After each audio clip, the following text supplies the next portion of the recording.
I can't believe you're doing this to us. We need to talk this through. There's nothing more to say. It's over. Billionaire misjudged a woman by calling her a gold digger, unaware she will steal her heart. Part 2. 2 days later, the air felt calmer, but only on the surface. Jordan and Alia moved through the house like careful strangers again, honoring the boundaries they'd agreed on. They spoke politely, avoided late-night conversations, and kept their distance like discipline could erase what they both still felt.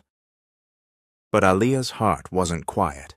Not because she wanted drama, because she feared it. She had lived with Marcus long enough to know something. When he went silent, it didn't mean he had let go. It usually meant he was planning. That afternoon, Nana Eve sent Alia to the grocery store with Reggie, insisting she needed fresh air. Jordan stayed behind for a work call.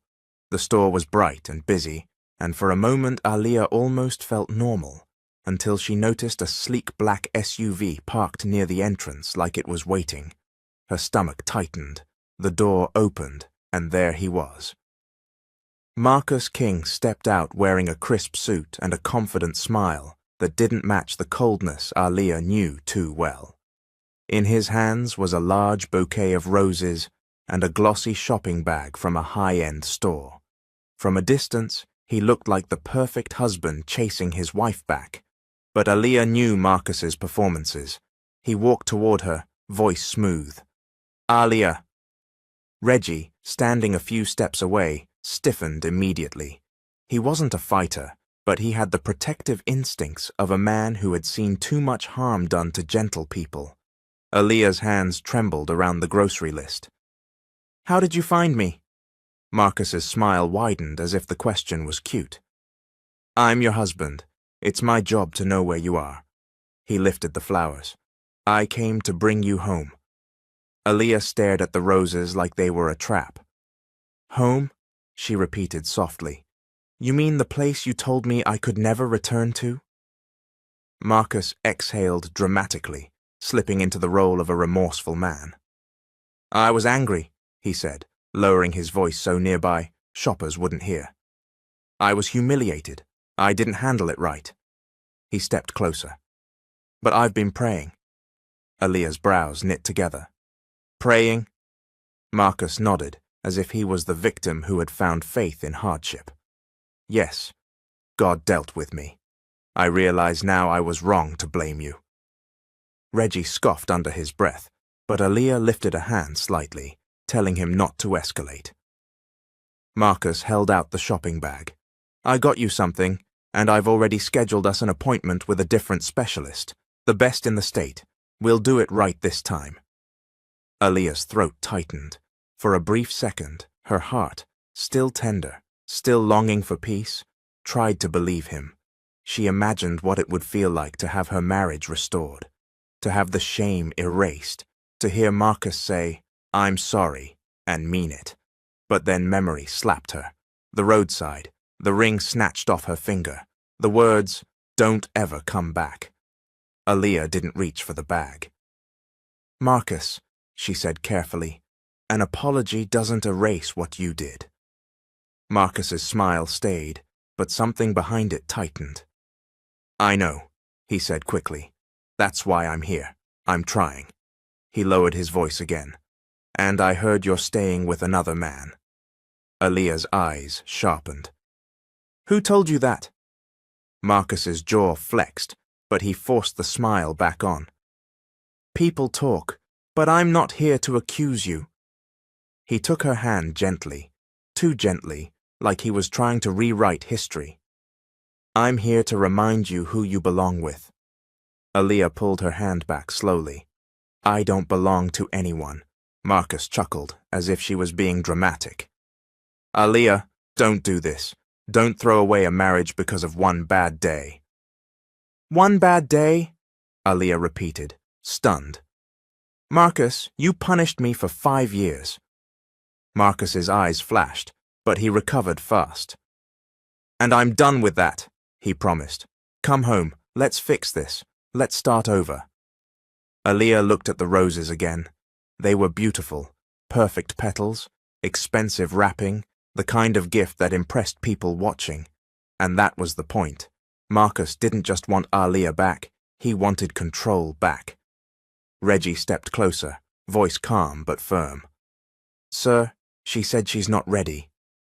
Marcus turned slowly, glaring at Reggie like a servant had spoken out of place. "This ain't your business." "It became my business when you started cornering women in public," Reggie replied. Marcus's smile disappeared for a split second, revealing something darker underneath. Then he forced it back and faced Aaliyah again. "Take the gifts," he said softly. "Think about it. I'll give you time." Aaliyah didn't take them. Marcus placed the shopping bag near her cart anyway, then leaned in close enough that only she could hear. "You're my wife," he whispered, "and sooner or later, you're coming back." Aaliyah's blood ran cold.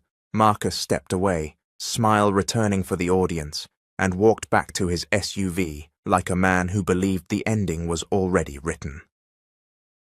Aaliyah stood frozen in the bright grocery store, realizing something she hadn't wanted to admit. Marcus wasn't changing.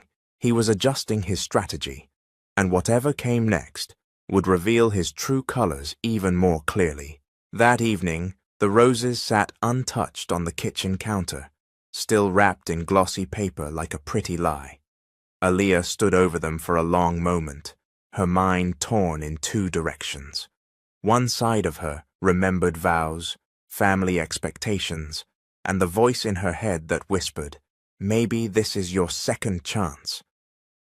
The other side remembered the roadside, the humiliation, and the coldness in Marcus's eyes when he decided she deserved to suffer. Nana Eve walked in, took one look at the flowers, and sighed like she already knew the entire story. "Hmm?" Nana Eve said, setting her purse down. "So he came with props?" Aaliyah's lips trembled. "He said he's sorry." Nana Eve gave her a long look. "Baby, sorry is a seed, but change is the harvest. Don't let a bouquet confuse you." Before Aaliyah could answer, Jordan entered the kitchen, phone in hand, his expression tight. "He called me," Jordan said. Aaliyah's stomach dropped. "Marcus?" Jordan nodded. "Twice." Nana Eve's eyes narrowed. "What he want?" Jordan leaned against the counter, voice steady but controlled. "He wants me to be a man and send you back. He tried to act calm, but I could hear the threats hiding behind his words." Aaliyah swallowed hard. "What did you say?" Jordan's gaze met hers. "I said you're safe here, and you make your own decisions." Aaliyah's heart squeezed, not because she wanted to depend on Jordan, but because she hadn't heard that kind of respect in a long time. As if Marcus could sense the distance growing between him and control, his pressure doubled. That night, Aaliyah's phone lit up again and again. Unknown number, private number, voicemail, another voicemail. Marcus's voice came through the speaker like a velvet-covered blade. "Aaliyah, stop embarrassing me." "Aaliyah, don't let that man fool you. He's using you." "Aaliyah, answer your phone before I have to come get you." Aaliyah's hands shook. She set the phone down like it was hot. Jordan watched her, jaw tight. "Block him." Aaliyah's eyes filled. "He'll just use another number." Nana Eve stepped forward, voice firm. "Then we document everything. We don't play games with a man like that." Aaliyah looked up. "Document." Nana Eve nodded. "Messages, calls, threats. Baby, being faithful don't mean being foolish. God don't ask you to stay in danger." Aaliyah's throat tightened at the faith in Nana Eve's words. Steady, practical, protective. The next day, Marcus switched tactics again. He showed up near the neighborhood gate in his SUV, not inside, just close enough to send a message. "I'm watching." Reggie called Jordan immediately. Jordan walked outside with his phone, staying behind the gate, refusing to meet Marcus on Marcus's terms. Marcus stepped out wearing a charming smile that didn't reach his eyes. Jordan Carter, he called out. So you're the hero, huh? Jordan's voice stayed calm. This isn't a conversation. Marcus chuckled. You must feel proud, taking in a married woman. You think that makes you righteous? Jordan's jaw flexed. Leave. Marcus's smile tightened. He lowered his voice, so only Jordan could hear through the bars. You know what she is? Marcus hissed. She's baggage. She'll ruin you, just like she ruined me. Jordan's eyes darkened. You ruined yourself. For a moment, Marcus's mask slipped completely. His face twisted with rage, and his voice went sharp. You don't know who you're dealing with. Jordan leaned in slightly, unshaken. I know enough. Marcus stepped back, forcing the smile again, as if he remembered he was acting. Fine, he said loudly. Tell Aaliyah I'll be waiting for her. She'll come back when she gets tired of pretending she's free. Then he got into his SUV and drove off slowly, like a warning. When Jordan returned inside, Aaliyah saw it in his face. He threatened you, she whispered. Jordan exhaled. Not directly, but yes. Aaliyah's hands flew to her mouth, guilt rushing in. I'm so sorry. I never wanted to bring danger to your home. Jordan shook his head. You didn't bring it. He did. Nana Eve stepped closer, voice gentler now. Aaliyah, listen to me, she said. A man who uses gifts and fear at the same time ain't changing. He's just trying new tools. Aaliyah's voice cracked. But what if he really means it this time? Nana Eve's eyes softened, but her tone stayed firm. Then he'll show it without pressure, without threats, without control. Jordan added quietly, and without blaming you. Aaliyah stared at the floor, breathing hard, caught between who she used to be, the wife who stayed quiet, and who she was becoming, the woman learning her worth. Finally, she whispered, I need clarity. Nana Eve nodded, then asked God for it. That night, Aaliyah prayed again, this time not for Marcus to change, but for her eyes to open. And as if heaven heard her, life prepared the answer, because the next day, Aaliyah would see Marcus King with her own eyes, and the truth would no longer be something she had to wonder about. The next day, Aaliyah left the house just before noon, telling Nana Eve she needed air, real air, the kind that didn't smell like fear and unanswered questions.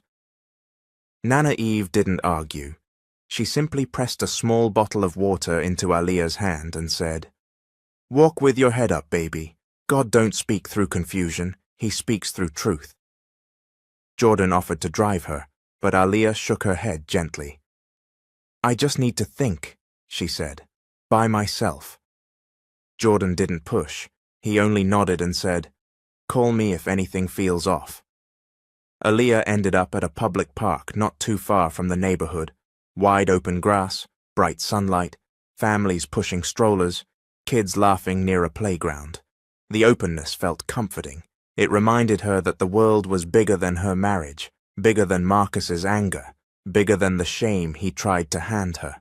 She sat on a bench near a walking path, watching people move forward with their lives, and that's when she saw the black SUV. Her chest tightened immediately.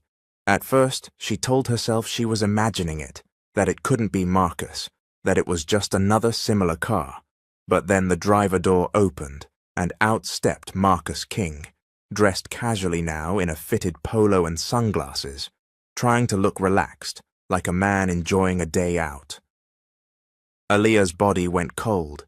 She slid deeper into the bench's shadow behind a small tree, not because she was scared of him hurting her in public, but because she wasn't ready to be seen. Not yet, not without armor. Marcus didn't look around for Aaliyah. He didn't look like a man searching for his wife. He looked like a man meeting someone. Aaliyah's heart pounded as Marcus walked toward a woman, standing near a food truck at the edge of the park. The woman was younger than Aaliyah, mid-20s maybe, wearing trendy clothes and holding a phone like she was waiting for the exact moment to post something. She laughed when she saw Marcus, stepping into him with ease. This was Tiffany Lane, a woman Aaliyah had never met before. But Tiffany's comfort around Marcus told Aaliyah everything she needed to know. Marcus smiled wide, too wide, the same smile he had worn at the grocery store, the "I'm a good man" smile. Tiffany touched his chest playfully. Marcus leaned closer. They spoke for a moment, but Aaliyah couldn't hear the words. Then Marcus placed a hand at the back of Tiffany's neck, pulled her in, and kissed her, casual, practiced, like it wasn't the first time. Aaliyah's breath stopped. Her vision blurred for a second, not because she didn't expect betrayal, but because it still hurt to watch. 5 years of being blamed, 5 years of being insulted, and there he was, still living like his ego mattered more than truth. Aaliyah's hand flew to her mouth to keep herself from making a sound. Marcus kissed Tiffany again, then laughed, whispering something that made Tiffany giggle. It was easy for them, like Aaliyah's pain didn't exist, like her vows were a joke. Aaliyah's eyes burned, but she didn't cry loudly. She refused to give Marcus that kind of power over her in public, even if he didn't know she was watching. She stood slowly, knees shaky, holding her purse close, like she needed something solid to cling to. Her first instinct was to confront him, to scream, to demand answers. But Nana Eve's voice echoed in her head. God speaks through truth, and the truth was already speaking louder than any argument. Aaliyah turned away from the bench and began walking down the path, each step steadying her spine. She didn't run. She didn't collapse. She walked like a woman stepping out of a prison gate. Halfway down the path, she paused beneath a tree, wiping her cheeks quickly. "Lord," she whispered, voice shaking, "thank you for showing me." Because in that moment, the confusion died. Marcus wasn't changing. Marcus was acting, and the gifts weren't love. They were a leash.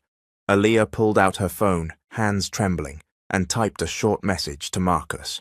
Not long, not emotional, not begging, just truth. "I saw you. Don't contact me again. My decision is final." She stared at the screen for a second, then hit send. Her heart pounded hard, as if it expected lightning to strike. But nothing happened. The sky stayed bright. The world kept moving. And Aaliyah realized something powerful. Sometimes freedom doesn't arrive with celebration. Sometimes it arrives with a quiet decision that saves your future.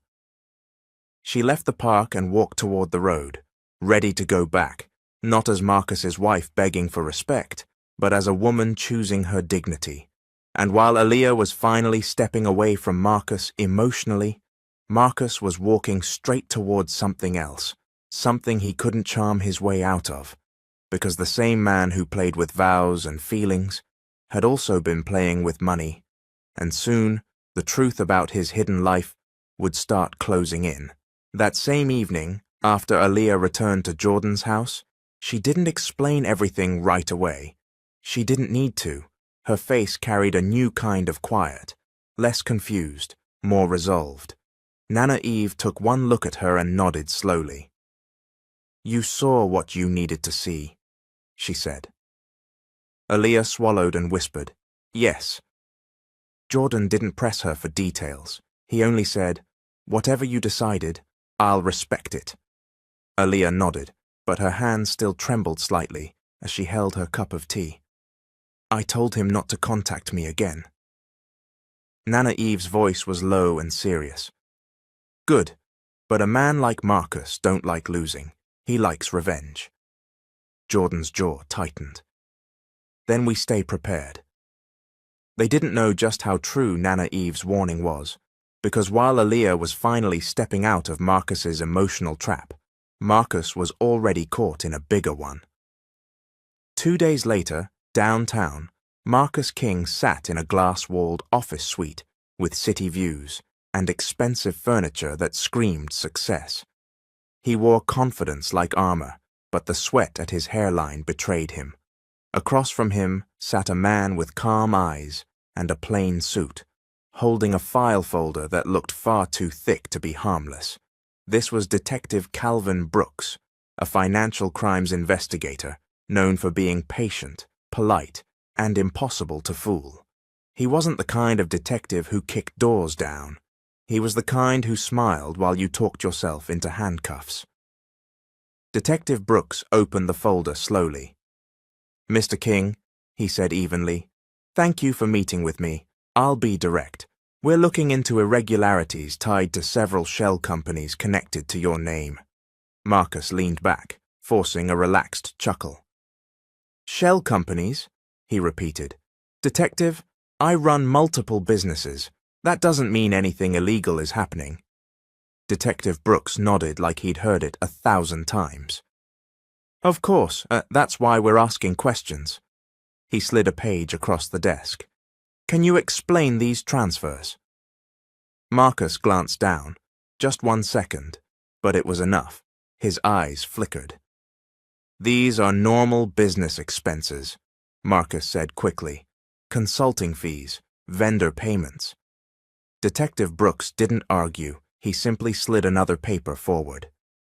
"And these deposits? Same amounts, same dates, routed through different accounts, then withdrawn in cash." Marcus's smile tightened. "You're reaching." Detective Brooks folded his hands calmly. "We're tracing patterns, Mr. King. Patterns don't lie." Marcus felt his throat tighten. He cleared it and tried a new tactic: charm.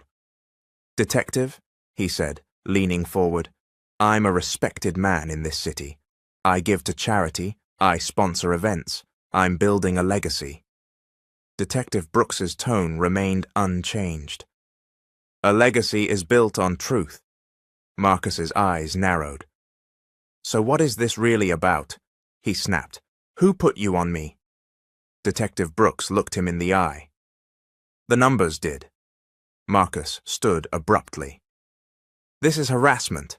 Detective Brooks rose too, unbothered. "No, Mr. King, this is an investigation." He handed Marcus a card. "We'll be in touch. I suggest you don't move any more money." Marcus snatched the card and forced a smile that looked more like a threat. "We'll see." When Detective Brooks left, Marcus's calm shattered. He grabbed his phone and paced the office. He called one of his associates. "Freeze everything," he hissed. "No transfers, no withdrawals, and delete whatever you can." The associate answered nervously. "Boss, they already have records." Marcus clenched his jaw. "Then we create distractions." And Marcus did what men like him always did when they were cornered. He tried to redirect the damage onto someone else. That same week, Jordan started feeling it. First, it was a weird phone call from a business partner. "Hey man," the partner said awkwardly, "I'm hearing your name connected to some messy stuff." Jordan's brow furrowed. "What messy stuff?" The partner hesitated. "Marcus King. People are saying you're mixed up with his wife, and now there's talk about money. I'm not saying I believe it. I'm just telling you what's circulating." Jordan ended the call with a tight jaw. Then another call came, and another. Rumors move faster than truth, and Marcus knew that.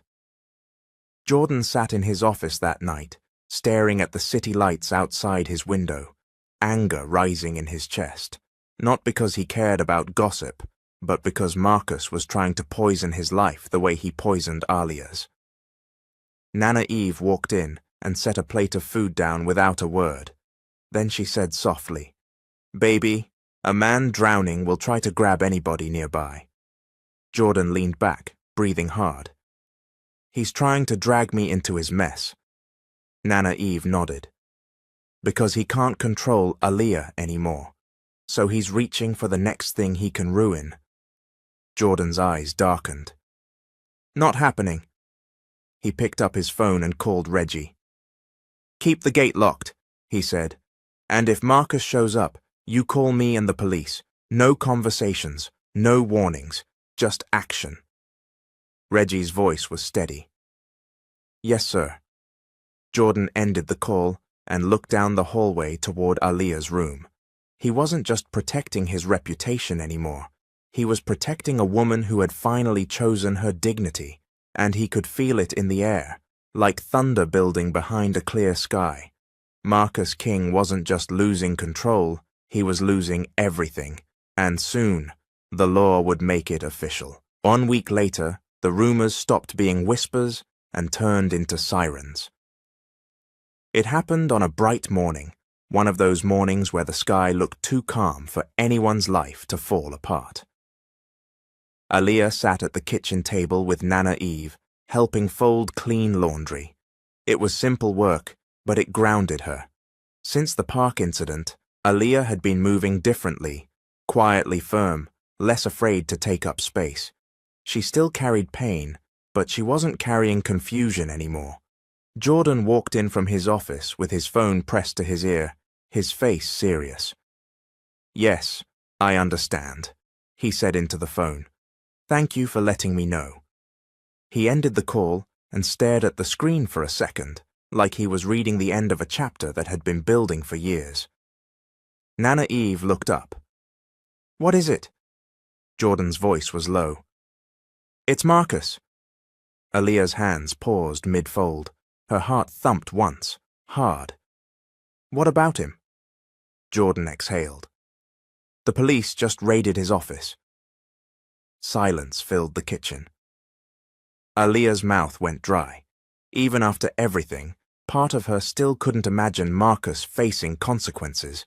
He'd always acted untouchable, like money and pride could protect him from accountability. Nana Eve crossed herself lightly and whispered, Lord have mercy. Jordan's phone buzzed again. This time it was a news alert with a headline and a blurry photo of flashing lights outside a building downtown. Jordan turned the phone so Nana Eve and Aaliyah could see. Financial Crimes Unit, he said. Money laundering, multiple charges. Aaliyah stared at the screen, frozen. She didn't feel joy. She felt something closer to shock, like her mind was finally catching up to the truth. Marcus wasn't just cruel, he was reckless, and his recklessness was now collapsing in public. Later that afternoon, Reggie called from the gate, voice tight. Mr. Carter, Reggie said, you might want to turn on the TV. Jordan did. The local news was covering the story. Reporters stood outside a courthouse. The anchor spoke in a sharp, serious tone about alleged laundering, shell companies, and suspicious transfers. Then the camera cut to a man being escorted into a building. Marcus King. His suit was wrinkled, his sunglasses were gone. His face, so used to wearing arrogance, looked strained, angry, and exposed. Aaliyah's breath caught. Nana Eve stepped beside her and gently placed a hand on her back. You all right, baby? Aaliyah didn't answer right away. Her throat tightened and her eyes burned, not because she missed Marcus, but because she remembered all the nights she cried quietly beside him while he called her the problem. She remembered the doctor's office, the roadside, the ring being yanked from her finger like she didn't deserve commitment. And now, the same man who had tried to bury her in shame couldn't outrun truth. Aaliyah turned away from the TV and pressed her palms to the counter, breathing hard. Jordan's voice softened. Aaliyah. She shook her head quickly. I'm not sad for him, she whispered. I'm just overwhelmed. Nana Eve nodded. That's normal. Sometimes the thing you prayed for, justice, still comes with heavy feelings. Aaliyah swallowed. I kept asking God why he was allowed to treat me like that. I thought maybe I wasn't worthy. Maybe I was being punished. Jordan stepped closer, careful. You weren't. Aaliyah looked at him, and her voice cracked.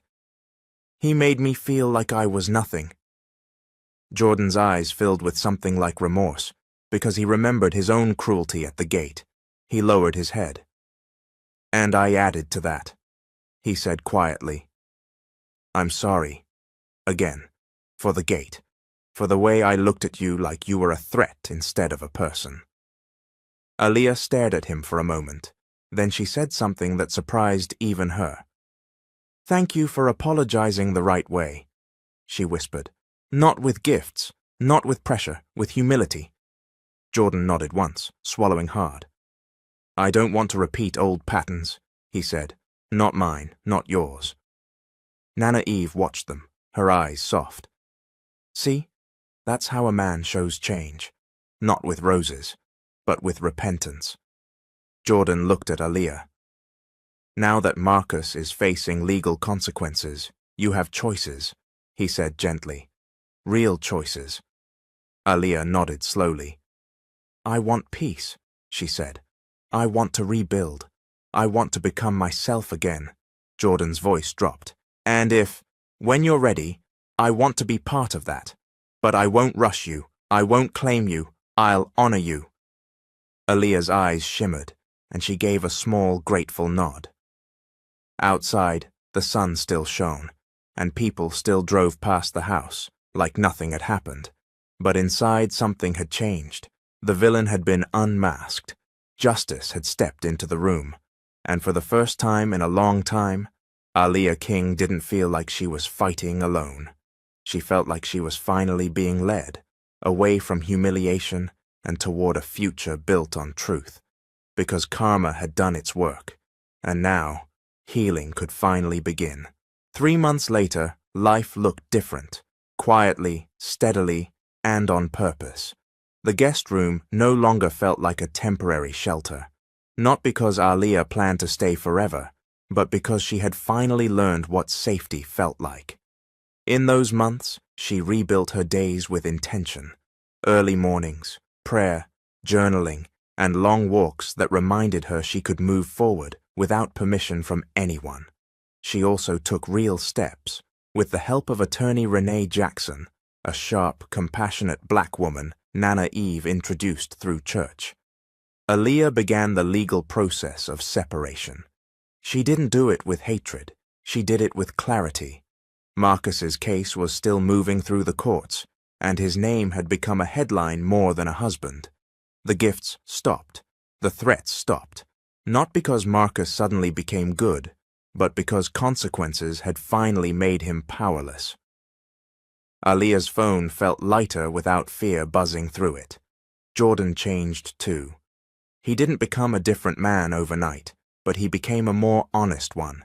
He started therapy, private, consistent, because Nana Eve told him healing wasn't something you say you want. It's something you do. He worked less late. He laughed more. Small laughs at first, like his joy was learning to walk again. And most importantly, he kept his word. There were boundaries. No late-night comfort talks that blurred lines. No pretending one mistake meant destiny. No rushing Aaliyah's healing just because his heart wanted closeness. Instead, Jordan showed up in ways that mattered, helping Aaliyah enroll in online classes she'd always wanted to take, connecting her with a women's support group at church, and treating her decisions like they were sacred. Aaliyah noticed it in the little things. He asked before entering a room. He listened without interrupting. He apologized when he was wrong. He prayed with Nana Eve sometimes, awkward at first, then more naturally, like faith was becoming a home again.